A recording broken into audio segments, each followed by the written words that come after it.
our legacy, which was the fact that we named the Springfield Isotopes, and Albuquerque, now the AAA affiliate of the Colorado Rockies, formerly the Dodgers, but they call themselves the Isotopes. So that's our legacy, is we've named a minor league baseball team. Yeah, and to that's more important to us because it's about sports. Mm-hmm. So they took the name from the from Simpsons, the Simpsons episode. Yes. Yeah. And there's statues of Homer at the ballpark and that sort of thing, They threw out the first pitch last year. This is indeed a disturbing universe.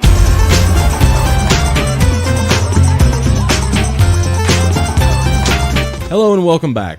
Today we're here to talk about the 18th episode of The Simpsons called Dancin' Homer. It was episode number 7F05. It originally aired on November 8th of 1990. And this was the first script written by Ken Levine and David Isaacs. It was also the first one directed by Mark Kirkland.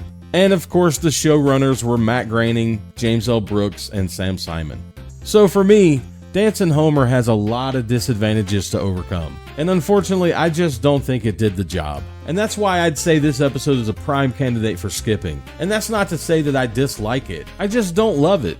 It's not a great episode. Is it because it was written by television writers from the 1970s? I don't know. But I definitely don't think they fit in well with The Simpsons in general. But they are indeed good writers. I'm just not all that fond of the two Simpsons scripts they wrote. I also think Mark Kirkland has done much better work than what we're seeing in this episode. So let's just get this over with, alright? Hi, this is Matt Groening. This is Ken Levine, one of the writers. David Isaacs, one of the co-writers. Mark Kirkland, the director. Mike Reese, producer. So, Mark, this was your first episode that you directed? Yes, this is, I came aboard the second season after the show had established its success already. And I think first season there were 13 episodes, second season there were 24. And so you needed to expand your directing staff fast. So I was the fourth director hired for season 2. And you've done more episodes than anybody? Yeah, I am currently, and I'm still directing them, so the count isn't done. I am currently directing now my 43rd episode. Wow. Now you guys, did you come in, Ken and David, did you come in with this idea? Did they throw it at you? Yes, basically. Well, I was a minor league baseball announcer that year. And so I was able to bring to the episode a lot of the characters and ambience that I saw schlepping around Syracuse, New York. It all started on nuclear plant employees, spouses, and no more than 3 children night down at Springfield Stadium. Was this the wraparound device? Was that added? Was that built out of footage? Was this something? I feel like Jim Brooks came in with that and made the end of the show the beginning again.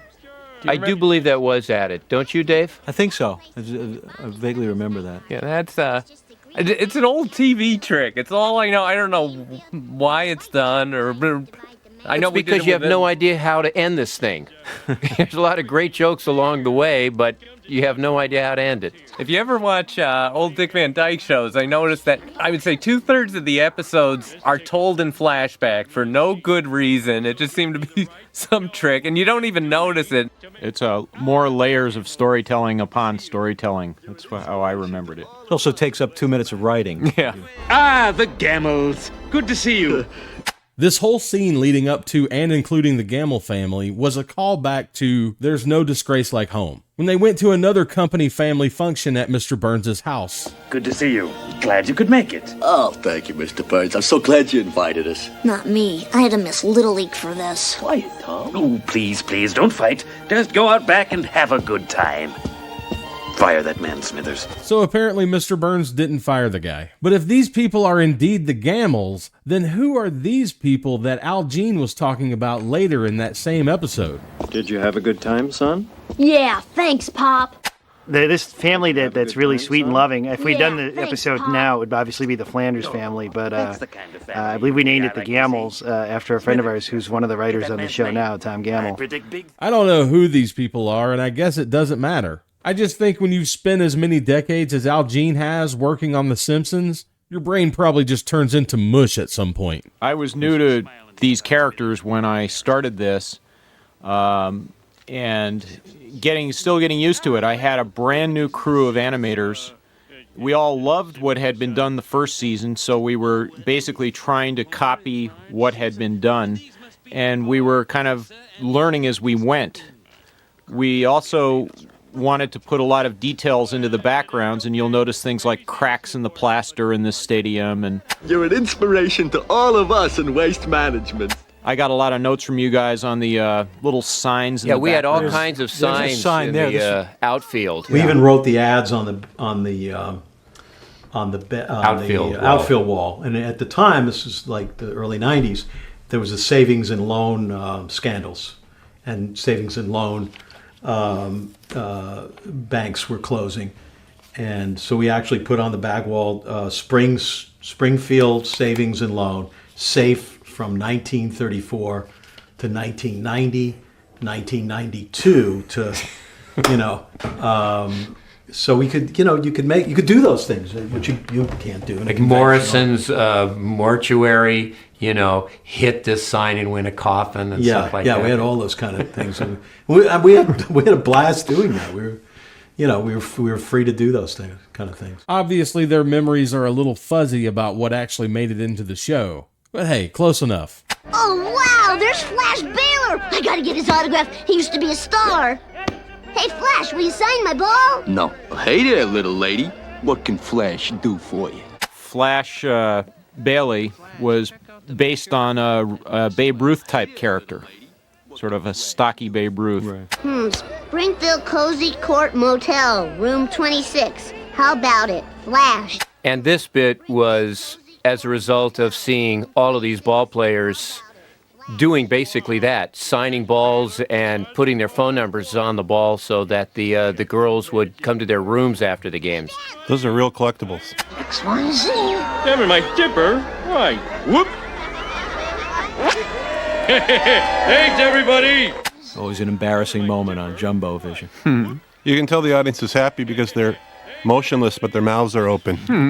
This is it's sort of a cruel show, I would say, for an animator, especially on your first show where it's nothing but crowds. Lots of crowds. It's something we really, I don't even think we've licked yet, but I mean, we get a little better at it all the time, but nothing but crowds sitting there, and you can't animate everybody in the crowd, so often they're just slack-jawed with amazement at what's going on. It's really fun as a writer to be able to write a show where you don't have to worry about the cost of going to an outside set.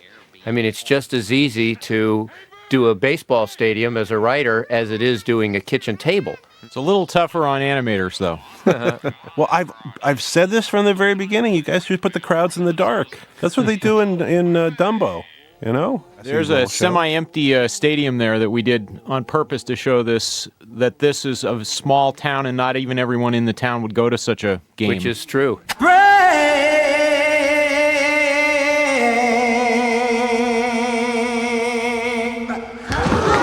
And then we had a moment when we're doing the Star Spangled Banner at the ball game in Dancin Homer, and Bleeding Gums Murphy, the saxophonist that they used in the show, is playing the Star Spangled Banner, and we could do their riff on the Star Spangled Banner, how long it could take, especially when somebody's playing it on the blues sax. And we could have the moon in the background, and he's playing, and then you dissolve, and he's coming on the land, and then the home of the brave. And the moon is actually moved over here in the time that the game clock has moved. And so those are the things you have the freedom to do, and that was what was fun about that, and just the sort of cultural jibes that you could do, the poking fun at the satire that you could do on a show like that, as opposed to a sitcom where you try not to be timely, you try not to be culturally aware of what's going on in the world at that time. In other words, name dropping, which becomes an easy joke, but certainly doesn't help you when you watch the show 10 years from now. This bit, by the way, the national anthem that takes a half an hour, when I was broadcasting for the Seattle Mariners, they would show this on the Jumbo Vision board between innings, and they eventually had to stop because they got complaints from people. You'll notice in the lapse dissolves right there, the moon actually shifts up to show the time passage. Right. And I remembered in the animatic, David Silverman leaning over to me and suggesting that. So it was an idea that was just sort of added as we went along. When we had the singer come in to do this bit, we just had to give him the premise, and he said, "Oh, I got it." And he went, and I would guess we had about a half hour of tape of him just milking it. And this is probably the shortest version of it we had. Fox, by the way, the censors asked us not to do this because they said it was inappropriate to do excerpts from the national anthem. You have to do the whole thing. So. That's where they draw the line. Yeah. Hi, Springfield, Dan Horde, Mike Side. Tonight, our Isotopes take on the pesky Shelbyvillians. Question for you, Ken. Do you do the announcer's voice in this episode? Yes, I'm the minor league baseball announcer here, and I use the name of Dan Horde, who was my partner in Syracuse. And Dan currently is a top sportscaster in Cincinnati, and every time this episode airs in Cincinnati, his phone rings for about 4 hours. So he's not speaking to you, basically. No, are you kidding? I think that's made his career. I can't tell you how strange it was for me to record that and then go away and 6 months later hear my voice coming out of a cartoon character. Well, I never knew you did that voice then, but just hearing your voice now and reviewing the show, I connected the two together. Doesn't look like me, however. I'm much better looking than that. Beer here! Duff beer! Little eye bulge. I think that was a note from you, Matt. I withdraw that note. Acting's got a little more subtle over the years. I did the storyboarding for this show, my first one, and sent them in, and of course got your notes, and we would add your notes into the action, which is the process of how we do animation. One of the steps is a lot of communications with the producers and the writers, but it's the little details that we have found make the show an enjoyable thing. By the time we're doing your 43rd episode of this, you're going to be so sick of it. It's going to be a long day here. Which was your favorite character to write, Dave? I always like Burns. I just love any craven character like that. I've always enjoyed Burns and Smithers. Sort of based it on two agents, I think. Well, our approach to it was based on two agents. The hitter's off his rocker, kissing Betty Crocker. Good one, sir. Oh, well, I used to rile the late, great Connie Mack with that one at old Shibe Park. This is the friendliest they've ever been, right? Oh, Burns and Burns and Homer, yeah. These banjos couldn't carry Pie Trainer's glove. I love these old-time references that Burns makes to Pie Trainer and the old baseball players. Old Shibe Park and that sort of thing, yeah. At the time this came out, my daughter was about 4, and she had the episode memorized, and to have a little 4-year-old walking around talking about Shibe Park, it's very entertaining. You can almost feel these splinters in those benches. I like getting character into old rustic settings. So they don't mention this in the commentary, but this is the first appearance of Gertie Fish. And obviously she does things a little differently when she's not playing the organ for the church. I mean, she's got pictures of guys in Speedos hanging on the wall next to her organ. Not to mention the martini that's sitting on top of that very same organ. How dare you! There's some nut down in right field dancing up a storm. He's really got the crowd going. I animated that scene.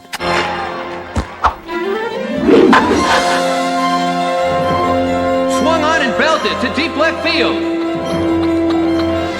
This is kind of a natural moment.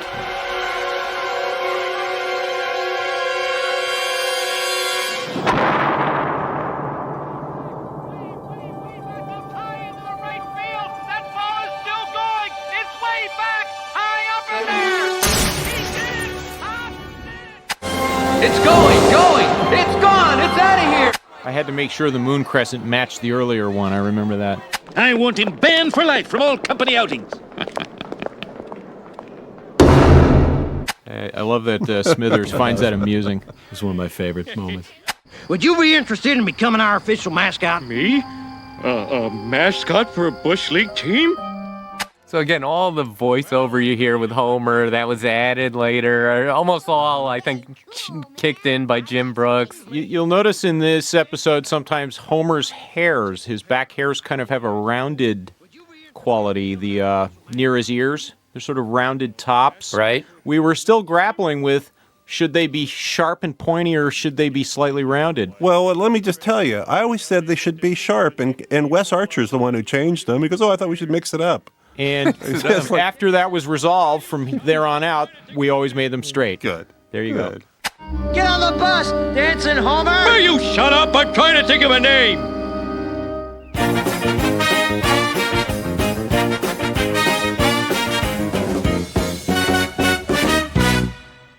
I remember doing the thumb bit with the suspenders just because I wanted to make them look like a rube. I tell you, you go around the country and watch minor league baseball, there are morons like that who are the local mascots. But beloved morons. Beloved, yes. I actually own the cell from that shot today. One of them. Really? There's some cells? Yeah. How'd you get one of those? It was given to me way back when. Thanks for sending some to the writers. Then, eh? Yep. Yeah, back at the very beginning, I was saying, Fox owns all these cells, and I said, these things are going to be worth a lot of money someday, and you should really ship them back from Korea because they sit in Korea and they're just going to rot, right? Because of the humidity and bad storage, and so. Basically, I was patted on the head and said, "Don't worry, we've got it all taken care of." And they were shipped back and stored at the animation studio. And I guess people were walking out with boxes full of them. So wow. That's why I'm surprised you have one of those. Wait a minute. I had to go to Korea. People still come up to me and want those cells to be signed, and it's quite annoying. Ooh, boogie, boogie, boogie, boogie, boogie. Hey, knock that off or I'll stick this bat where the sun don't shine. Oh, yeah? And where might that be? You'll notice pencils stuck in the ceiling in that shot. Mm-hmm. You go into my supervising director, Jim Reardon's office today, and there's pencils stuck in his acoustical ceiling. I just got the word. You've been called up to Capital City. This owner, by the way, Antoine Tex, was modeled after the owner of the Syracuse Chiefs, Antoine Tex Simone. Really? We use a lot of names from people who I worked with in minor league ball. That's Dan Castellaneta doing both voices. We were able to keep the stereotype of all people involved in baseball having a southern accent. That's right. Proud of that. Homer's rounded hairs again. You see those little lines above his eyebrows, Homer's eyebrows? Those were, you used to ride us on those too, Matt, and we got rid of those eventually. Finally. It took three seasons, I think, 3 seasons to get rid of extra lines. Little extra lines. It's not that simple. I've got to convince my supervisor to give me a leave of absence. Sure. What would you like? 4 years? 5 years? Seems to me this is one of the first episodes that really didn't focus on Bart. It seems early on you focused on Bart a lot. So of these first 18 episodes of the show, there have been 5 episodes about Bart. That's less than a third. And it's actually kind of surprising that so far in season 2, we've only seen 1 Bart episode. But the 3 episodes in a row that follow this one all have a heavy focus on Bart. Also, Homer seems to have a destiny here for a little while that he seems very comfortable with. It's also, I wonder if this is the first time they left town. I think it was your first episode to have a true guest star, which is Tony Bennett. Mm-hmm. And Tom Poston. Yeah. Wow. Santa's little helper had a joke. That's great. Look, he can use a horn. The original note on the sisters, Patty and Selma, was that they suck all the energy out of whatever they're saying, and it's just trying to bring him down. Over the course of the series, they got much more animated and angry, but at first it was just about just being as negative as possible. Oh, shut up! Today, as I leave for Capital City, I consider myself the luckiest mascot on the face of the earth. Today, I consider myself the luckiest man on the face of the earth. This sequence I remember well because it was a mimic loving mimic from Pride of the Yankees. Right, the Gary Cooper as Lou Gehrig. Lou Gehrig. And I pulled the movie, and there's Flash Babe Ruth. as Babe Ruth, and I pulled the movie, and I printed out frames of each of those compositions, and we just really tried to mimic them as closely as we could. And even the black and white, I made a suggestion. Why don't we do it in black and white? Because I'd sort of fallen in love with Pride of the Yankees. Now, the one thing, the way I remember that, it was in the script, and it may have come in Yes, it at was. your suggestion, but it was just a little thing. The scene Black and fades to white. black and white. That I and shouldn't take it's credit just a for. handful of words in the script, and then when it came back in color, everyone went, "What the hell is this?" Oh, I don't know. I thought we shot it in black and white. I could be wrong. No, you did what we asked for, but people were shocked when it came back. But it's good. It's all good. It's all good, man. Look, it's Tony Bennett. Hey, good to see you. I always love that. That was so I great. always What a love that great good to- moment when we got Tony Bennett. Tony Bennett was great, and he credits this with sort of jump-starting his career again. I love that little moment where he says, "Good to see you too." That was one of my favorites. We had to sweat over the caricature. Oh, we drew that over and over again, and it's only on for a brief time. Looks a but- little like Vic Damone, actually. It's against the law to frown in Capital City. Now, this was fun creating this montage. There's a statue for Army reservists. David and I met in the Army Reserves. This was also the era of the Gulf War, just prior to it, when all that was gearing up and people were really thinking about the Army Reserves. This reference was Broadway. Let's get a Broadway feel. That's like the old 30s movies. Am with I the wrong, different Mike? clubs. But did you write some of these signs? I don't recall. I think we had some of the signs, not all of those. Homer is a character who we all know to always be looking to shave corners. He's lazy. But I've noticed he'll work really hard whenever his efforts are misguided. Huh. Now, that, I guess, is kind of like the Sky Dome in Toronto, isn't it? Or is it the Astrodome? I don't remember which one. We just made a dome. Bart was strangely quiet. Later, he explained he was confused by feelings of respect for me. It wouldn't last. That was a line that came in later after the show came back in color. Yeah. Well, I love this voiceover stuff. You don't have to sync it up. That's great. Free jokes. You can write them later.